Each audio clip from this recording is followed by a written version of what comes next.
ബംഗ്ലാദേശ് ഇടക്കാല സർക്കാരിന്റെ തലവൻ മുഹമ്മദ് യൂനുസിനെ വെല്ലുവിളിച്ചിരിക്കുകയാണ് മുൻ പ്രധാനമന്ത്രി ഷെയ്ഖ് ഹസീന.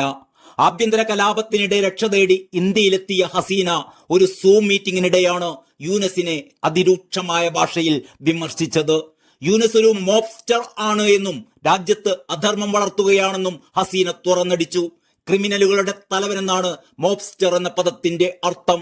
കഴിഞ്ഞ വർഷം വിദ്യാർത്ഥി പ്രക്ഷോഭത്തിനിടെയുണ്ടായ ആക്രമണത്തിൽ കൊല്ലപ്പെട്ട 4 പോലീസ് ഉദ്യോഗസ്ഥന്മാരുടെ വിധവകളുമായി സൂം മീറ്റിംഗിലൂടെ സംസാരിക്കവെയാണ് ഷെയ്ഖ് ഹസീന മുഹമ്മദ് യൂനുസിനെതിരെ അതിരൂക്ഷ വിമർശനം നടത്തിയത്.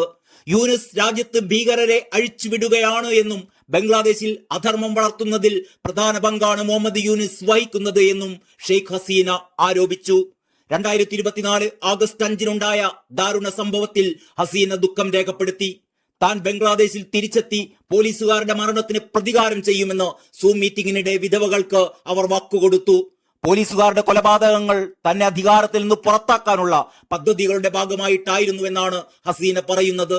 ഓഗസ്റ്റിലെ പ്രക്ഷോഭത്തിൽ 450ഓളം പോലീസ് സ്റ്റേഷനുകളാണ് ആക്രമിക്കപ്പെട്ടത് എന്നും ഹസീന പറഞ്ഞു. രാജ്യത്ത് ആഭ്യന്തര കലാപം തുടങ്ങിയതോടെ കഴിഞ്ഞ ഓഗസ്റ്റ് 5-നാണ് പ്രധാനമന്ത്രി പദം ഉപേക്ഷിച്ചുകൊണ്ട് ഹസീന ധാക്കയിൽ നിന്ന് പലായനം ചെയ്ത് ഇന്ത്യയിലെത്തിയത്. ഹസീനയെ വിട്ടുകൊടുക്കണമെന്ന് ബംഗ്ലാദേശിലെ ഇടക്കാല ഭരണകൂടം പലതവണ ആവശ്യപ്പെട്ടിട്ടും ഇന്ത്യ അതിനോട് പ്രതികരിച്ചിട്ടില്ല.